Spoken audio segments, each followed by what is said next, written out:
Happy Mother's Day, dear Julie. Happy Mother's Day. Thanks. How are things in Austin? Well, they're okay.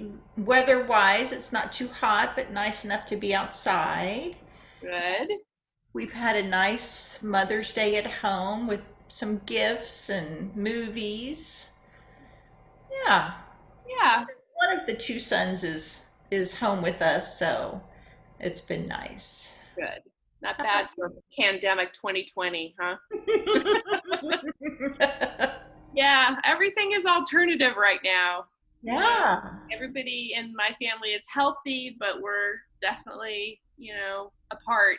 And that just makes the coming together all the more precious when this thing lifts. Yeah. Yeah. Yeah. Well, what do you have for us today? I brought my unicorn bowl Oh, lovely. for today, and I call it a unicorn because she's small, but ooh, she's powerful. All right. And I'm So it's feeling it's a crystal bowl. it's a clear crystal bowl. Yeah. And Lovely. she wanted to join today, so I'm feeling she might have connected with your poem. Okay, I'm she just might have. I'm really curious. Right. Well, let's hear what she has to say. We'll get Sure. started.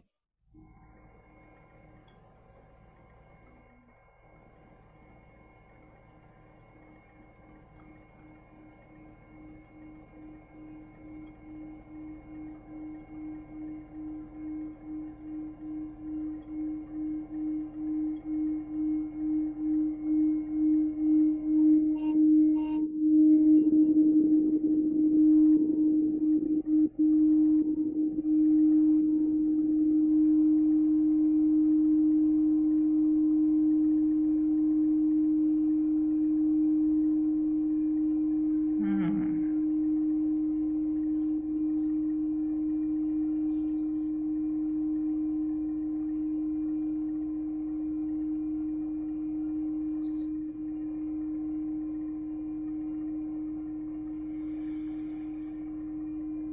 Oh, that really came through the technology today. Really nice on my end.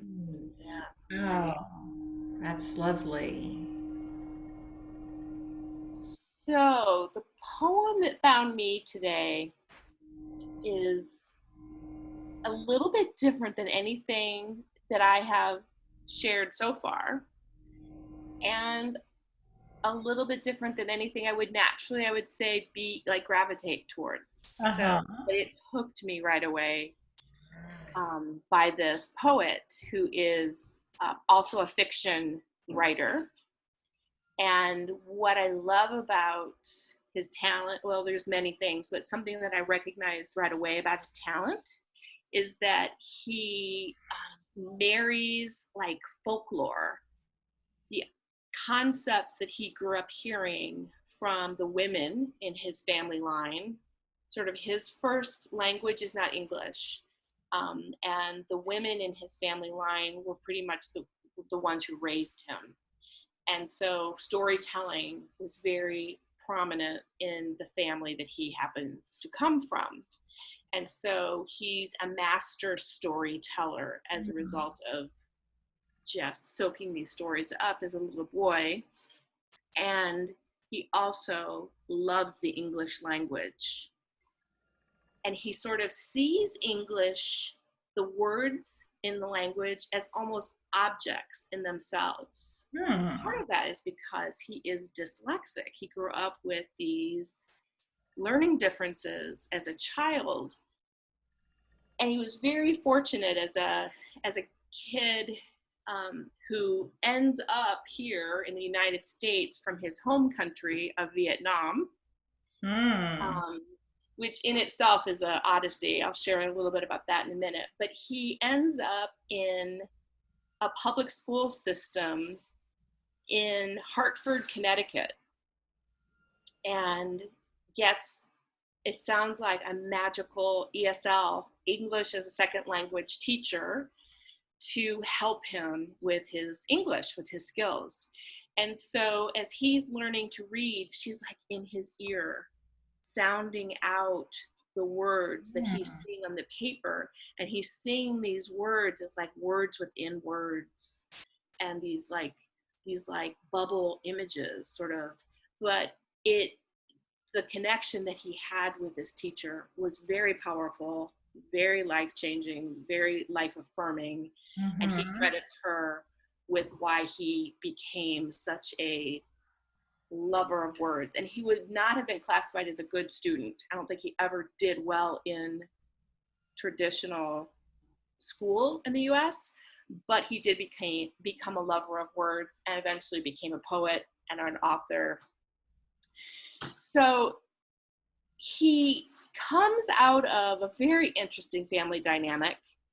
In 1975, Saigon falls, and his mother is a product of an American soldier being in Vietnam during the Vietnamese War, and he falls in love with Vietnamese farm girl, where Okay. that happens. Then Saigon falls in 1975, and everything is turmoil. His father ends up back in America. His um, and this is before he's born. His grandfather ends up, out of the country. His grandmother ends up having three daughters, and I don't know if they were all. I think they might have been from some different fathers. I'm not exactly sure, but the poet who I'm going to read his work today his mother ends up being put up for adoption, as well as his two aunts, which his grandmother strategically does to try to protect them from Mm. what could potentially be happening to them, and thinking they're not going to be considered adoptable and they'll be safe within these orphanages while everything kind of falls out in Vietnam. So flash forward to when they're finally reunited as a family. His mother is now an 18-year-old woman, and she has met someone, and she is now about to um, bring forth a son. So this is 1988. Mm. And she has this boy. And what starts to happen in Vietnam as things are shifting and changing is she's identified as being part of a mixed race culture because of the lineage of her father. And she, along with her mother and I think another sister, are put into a refugee camp. Oh. And so they end up in this refugee camp, and she's got this baby who she's taken care of in this camp, and she's got her mother, and she's got, I think, a sister who's a part of this group. And I think at the time her husband, because she ends up marrying the man who is father of her son, who is the poet that we will be meeting shortly. They end up being sent to Hartford, Connecticut, where everything is up for grabs again. Father decides, I'm out of here, and he disappears. Oh. So now it is this mother with this 2-year-old boy, her mother, and another um, sister as part of this group. And this is the family unit raising this young man. Mm. So his mother is working in a nail salon in Hartford, and she is working very hard to support this family. And one day she is talking to a client who she's working on, and she says something to her like, I want to get to the beach. But with her broken English, it sounds like she's saying bitch. And she sort of keeps repeating these, why she wants to get to the bitch, and, keeps using it over and over. And finally, the client decides maybe it would be a kindness to tell her, the word you might want to be using is ocean. And so she leans in and she's like, what is this ocean? And the woman explains a little bit to her. And later that night or at some point, she goes after finding more information, and I don't know how she does, but she discovers that an ocean is a body of water that joins like other lands together. And this beautiful body of water is what this is called. And she immediately decides that's the name for my son, and she changes his name. He's a 2-year-old. He's had a totally different name, but as of that moment, his first name is now Ocean. And so the poem I'm going to read is from this beautiful young man who has won more sort of prizes for his writing. I mean, the list is unbelievable, but the one that I will say for 2019, which is really amazing, is he is a MacArthur Fellowship grant winner. And I don't know if you're familiar with that particular grant for artists, but it is a $625,000 prize that is paid out over 5 years, Wow. encouraging artists to do what they do best and not have to worry about paying the bills Right. while they do what they do. Right. So the same year that he wins the MacArthur Fellowship, he also brings a book called On Earth We Are Briefly Gorgeous, brings that out into the world. And it's received just rave reviews. So this poet, his name is Ocean Vuong, Vuong. And he is 30-ish, early 30s. And he just, his interviews are beautiful. I've heard him interviewed by Krista Tippett on Being, because I wanted to hear, in his voice a little bit about his work. And it was just really, really, really powerful. And let's see if there's anything I really wanted to tell you about him before I read the poem. I think just that, he talks about what it was, first of all, what it's like to be like the only Asian kind of in a community that he lands in as this young boy. And he's slight. He's a small man, and he described himself as being, let me see if I can find his quote. It was kind of interesting. He said, he described himself as a terrible student who was propelled by his family's ambition to stick it out in a rough school where, for being slight, queer, and a yellow boy, it was very easy to be picked on. Oh. So he went through a very challenging welcome to America story as an immigrant. But because of these strong women in his family, they would not allow him to back down.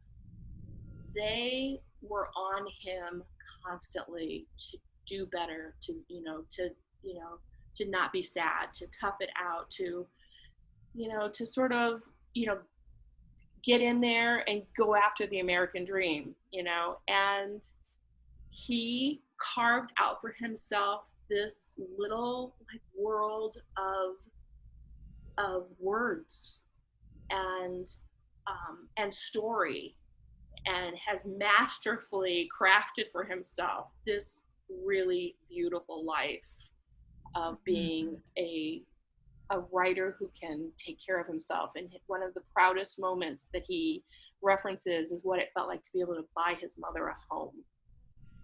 And she has no idea what he writes. But she shows up to everything that when he does readings, she shows up proudly. And they finally locked on, what does your son do? And she says, he's a scholar, because everything else was way too complicated. But she's a proud mama and is not able to read because she does not read her home language, and she does not, her English is broken. But yeah, so it's just this miracle of The story of survival. mothers, these mothers. Mm-hmm. Yeah. Because I've been thinking today, mothers, you don't have to, it doesn't have to be your child in order for you to be thought of as a mother. Mhm. And so I'm thinking of these women in his life, mother, grandmother, aunt, these women, these mothers, Yeah. and the path that they paved and I'm going to say encouraged, but it sounds much I stronger. mean, he says they are fierce women. There is no word for I love you. Sort of that's not in, you know. And so how love is demonstrated is by feeding you and you know, being in your business. That, you know, being so that I found that very interesting. Yeah. So, what is the poem, Julie? So the poem is an essay on craft. An essay on And craft. that is the title by Ocean Vuong. And let's go ahead and Yeah. yeah. Let's just allow our unicorn to settle us in, allow us to transition from doing to being, and open us to hearing Ocean's words as read by Julie.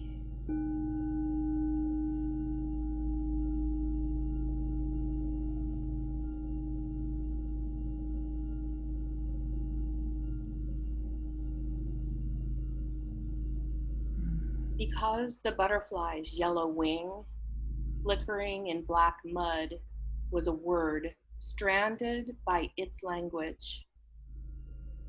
Because no one else was coming, and I ran out of reasons. So I gathered fistfuls of ash, dark as ink, hammered them into marrow, into a skull thick enough to keep the gentle curse of dreams. Yes, I aimed for mercy, but came only close as building a cage around the heart, shutters over the eyes. Yes, I gave it hands, despite knowing that to stretch that clay slab into 5 blades of light, I would go too far. Because I too needed a place to hold me.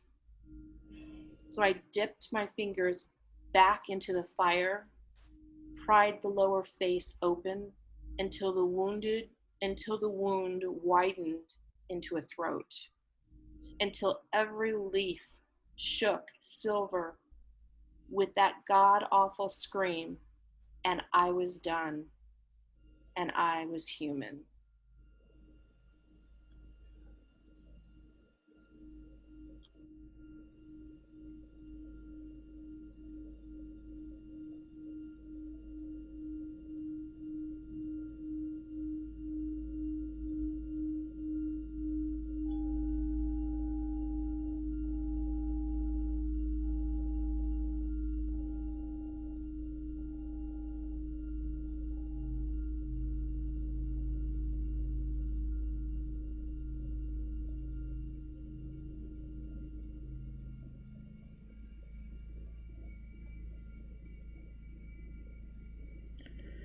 Julie, could you read the first couple lines and then the last couple lines? Mm-hmm. Because the butterfly's yellow wing, flickering in black mud, was a word stranded by its language. Because no one else was coming, and I ran out of reasons. And then the last part, because I too needed a place to hold me.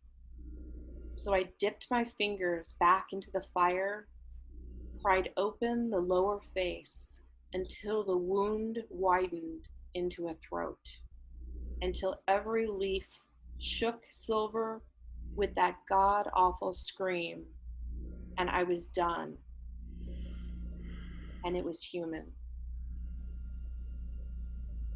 So, what's interesting about this poem is you can you can sense in a lot of his work the trauma. There's a lot of trauma, I would say, multi-generational, from grandmother passed on to mother and then passed on to him, coming Mhm. into this country, not having a father figure in his life, trying to create that in an American culture, and yet all women were the dominant, fierce forces in his life. And even his school teacher, who had left this mark on him, was a woman. And he's dealing with his sexuality, and he's dealing with what it is to be of a race that you're not seeing anybody else around you to sort of compare and find your tribe, that sort of experience. And so there's a lot of his work is comes from this deeper kind of wound place, Mhm. and he uses words so beautifully to talk about this deeper wound place and he describes that is his path to healing, Mhm. is writing his way out of the trauma of these generations, Yes. inherited trauma and real trauma. And healing not only himself, but the previous generations as well. And hopefully, these wounds um, almost end with him Mm. and don't get passed on, carried on. I just was thinking of the butterfly in the mud, and then that line, it is human now. It Mm. may not be the exact line, but that's what I Yeah. heard. It was done, and I was done, and it was human. Yes. That metamorphosis feeling, Yes. transformation. But Yeah. I had this image of, having to slog through the mud and not being able to see really where you're going, and what it will look like when you get there. But then this declaration, I am done and it is human. Yeah. And Yeah. what it is to find your voice in a world where you don't think anybody wants to hear your voice, can relate to your voice, will understand your voice. And Right. here he is probably experiencing the dream as far as anybody who chases fame for being talented for what they write, and that's not why he does it. I think that's the perfect example of something Elizabeth Gilbert said in a program that I went to hear her speak one time. And she said, I've never asked my art to pay the bills. Hmm. I've never asked my work to pay the bills, because then it would be asking too much of something that like filled my soul, but something that I had to do for the sense of just the making. And um and it was delightful, of course, when that would happen. And it took her many years of doing other like things, side hustles, to kind of pay the bills, because Mhm. even when she was starting to make some money coming through some of her work being published and all that, she just never could really let herself require that's why I am a writer. Yeah. And I I think that's what makes him magic as well. Yeah. There is that you can feel the difference. And I struggle with putting things out in the world, and I get caught up with, oh, I got to keep up with the Joneses. Mm-hmm. I got to create what the Joneses and on their timetable, and it doesn't feel like it's coming from a place of soul. Mm-hmm. But when I let go of that ego part of it and just go at the soul's pace, there Yeah. is real, you can feel the difference Mm-hmm. between these. So I'm thinking of Ocean having the grant money for 5 years. So he Mhm. doesn't have to keep up with the Joneses or his bills, and he can allow the soul to flow at its pace out of him. And that's where this healing is happening. Yeah. You can just feel in this poem the wounds of the soul being healed. I love this concept because no one else was coming and I ran out of reasons. Hmm. So it's that, so I had to make something of myself, you Mm-hmm. know?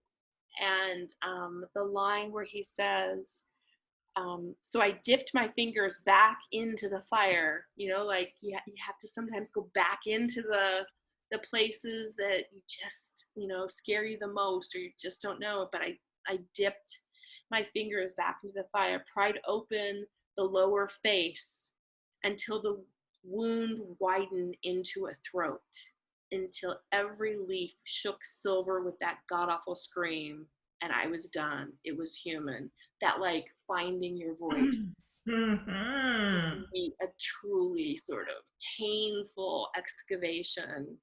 And yeah, so It's I that found thing, his stuff so visually. going back to the fire and allowing the fire to burn, which then, opens the throat for your soul voice. But it's that, oh, I don't want to stay too long. It's too hot in here. But dipping back in and allowing that fire to burn. Whoo, Julie. One of the interviews that I listened to him, he talks about being, like 8 or 9 years old, and he had a lot of Hispanic contemporaries who were buddies of his from school, Mm-hmm. and he didn't have decent clothing. I mean, he had very limited clothing, and so they were real churchgoers in a lot of his friends.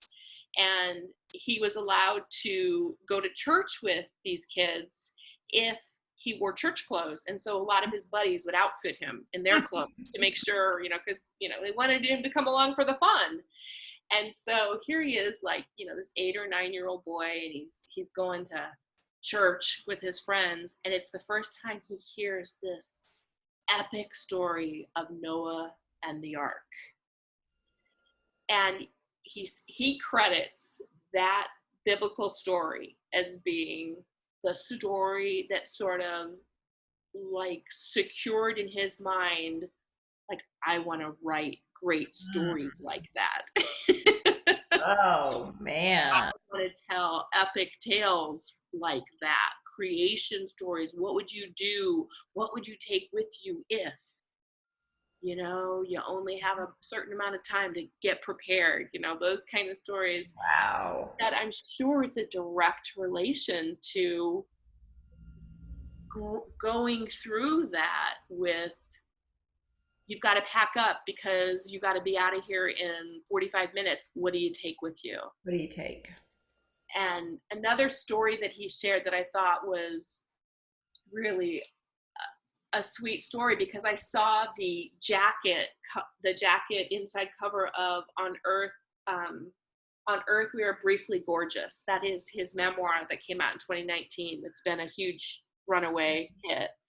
And there's a picture of his grandmother and his mother, and he's sitting on his mother's lap, and they're in their sort of like, looks like their Sunday best. They're in really nice clothes, and it's this really sweet picture. But in an interview I heard that he did, it might have been with Kristen Tippett, he mentions this photo that is on the jacket of his memoir, and he said that it was the day that the family was being sent to America from a Taiwanese, I want to say, or it could be Thailand, a refugee camp where they had been waiting for over a year to find out where they were going to land. And his mother and his grandmother and his rice rations were given to a woman to take that picture of them. They Oh, had evidence that they existed. wow. They wanted evidence that they existed, that they could hold on to no matter what was about to happen to them. God, that just struck me. Evidence that you existed. Evidence that they existed. And that was pretty potent. And so that photo is like been in this family coming to that has been a treasured, photo, and it required great sacrifice, hunger wise, but worth every penny from what his mother and his grandmother would tell you. Yes. Yeah, This sounds like a wonderful book. yeah, I think so. It's in my queue of I'm going to put books it I in want to my, order. yes, yes. That Oh, queue is getting Julie. longer and longer. Yes. I got to get busy. Thank you for bringing this poem today and introducing us to Ocean. Yeah, he is delightful and so beautifully talented. It's going to be fun to follow what comes next. He has Sure. a beautiful body of work and poetry. Yeah. Hmm. Well, thank you. My Thank you. pleasure. All right. You're up next. Woo! We'll see what shows up this week. Okay. And this is one of my favorite things is, um, you know, being open to the poem that arrives each week. Yeah, Yep. it's been magical. Magical. Okay, All have right. a wonderful rest of your Mother's Day and a Thank you. super week. All right. Stay Uh, well. and we'll see you on Thursday. Okay. All Bye. right. Bye.